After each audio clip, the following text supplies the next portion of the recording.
In this video, we're going to talk about the disobedient dog. We're going to ask ourselves, what happened to the obedient dog you used to have?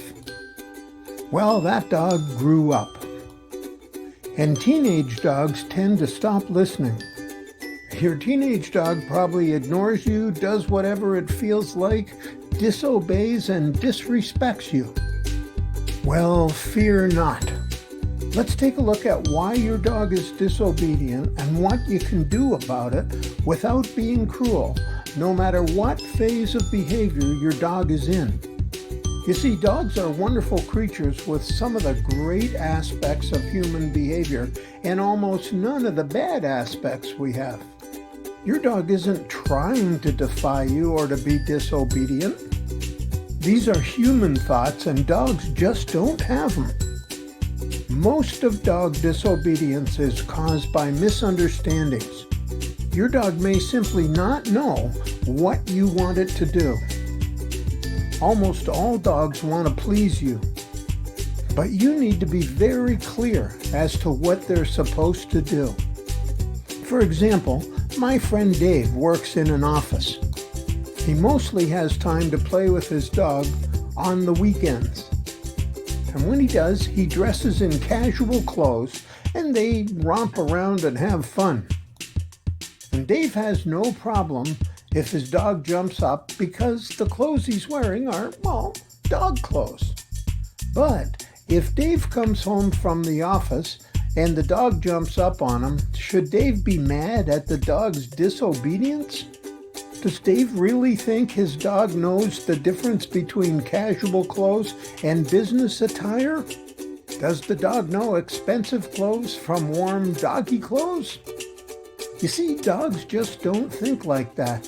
So you have to train them and make very clear what you want if you expect them to obey. Now, some people even get a dog but don't want it to behave like a dog ever. Dogs like to explore and run, roll in smelly stuff, pull on the lead, bark, eat food you leave out, and do a lot of other things that dogs like, but humans not so much. And you can train your dog to stop doing most of these things most of the time, but you have to train them. It's just not their nature to act like humans. And when you do, I hope you'll let your dog do a few dog things that don't bother you. I have a neighbor who doesn't let his dog do anything doggy.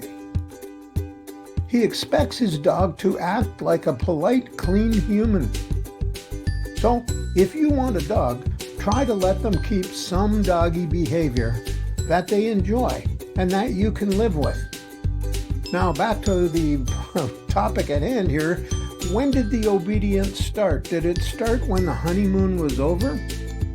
See, most people pay tons of attention and give a lot of affection to new dogs that they just got. I mean, kids fight over who's going to walk the dog. Everyone wants to sit with the dog and watch TV. But after we've had the dog for a while, the honeymoon is over. And many families pay less and less attention to their dog. And this is one factor that makes dogs become disobedient. You see, dogs want our love and acceptance. They want to be the center of your life.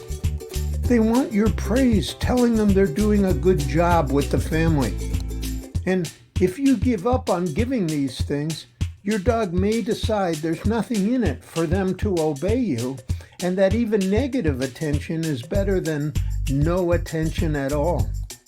Another important factor in obedience is you have to get rid of excess energy.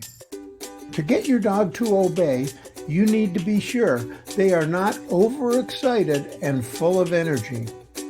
See, most dogs can't concentrate without lots of exercise.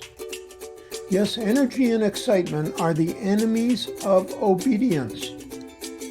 When a dog is excited, it just can't concentrate on commands and often forgets its previous training. So before you try any training session, take your dog for a walk until it's expended some of its energy.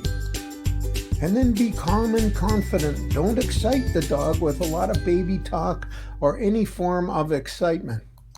Keep your dog calm by not looking at it, touching it, or talking to it.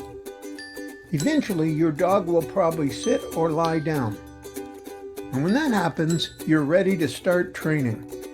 Now let's look at how to give commands, because that's a big factor in whether your dog will be obedient or not. I'm always surprised to see people giving commands in long sentences to their dog and getting frustrated enough to raise their voice or even yell at the dog if it doesn't obey. Remember that no matter how smart your dog is, it doesn't actually speak English and it can't understand long sentences.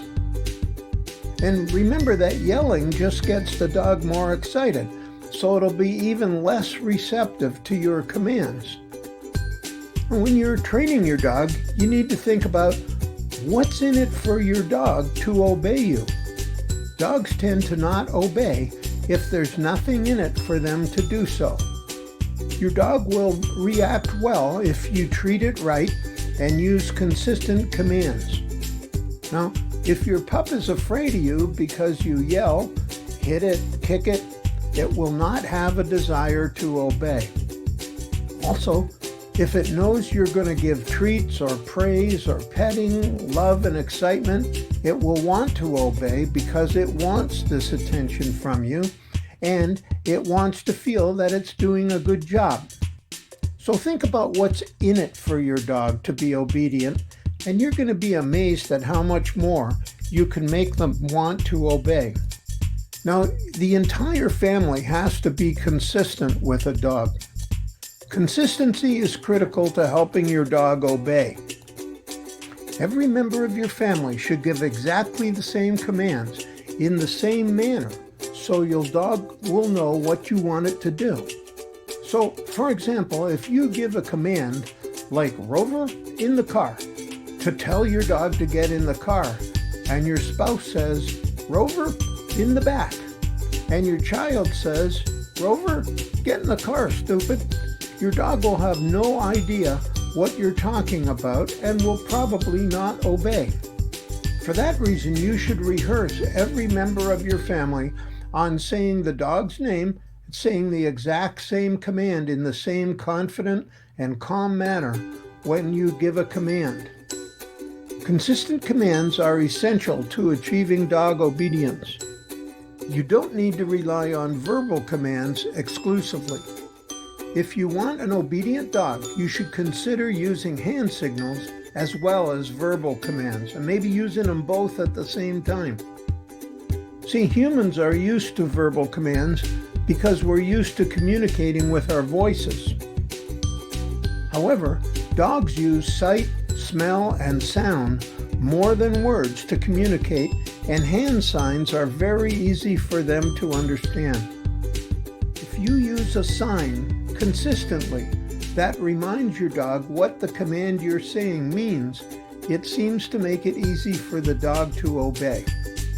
For example, if you use a hand command with your hands out in a stop type of gesture when you want the dog to stay, it gives your pup a memory jog as to what the hand signal means.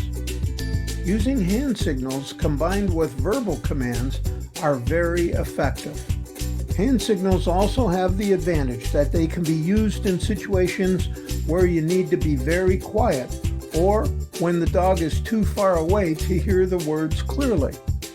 Another reason why dogs seem to become disobedient is many people fail to realize that dogs can forget commands if they're not reinforced or retaught on a regular basis. So, your dog may have known what you wanted 6 months ago when you said roll over, but if you haven't been using the command lately, they may not know what you mean or even recognize it as a command. You need to run through the commands you want your dog to understand and obey on a very regular basis to keep your dog understanding and obeying. You can use any time you spend with your dog to teach, reinforce, and reward them for following your commands. For example, let's say you're just walking your dog You can pause and give the sit command, the stay command, or any other command. And then you can reward your dog for doing a great job and following your instruction. You can give a command to get in the car, get out of the car, to heel, and many other commands. You can run through a whole repertoire every day on your walk. Now, let's say you're getting your dog's food ready. Well, you can run over the sit command, lay down, and a lot of other commands too. And these repetitions not only teach and reinforce commands, but they give you a chance to praise your dog, to show it you love it, accept it, and that it's doing a great job for obeying.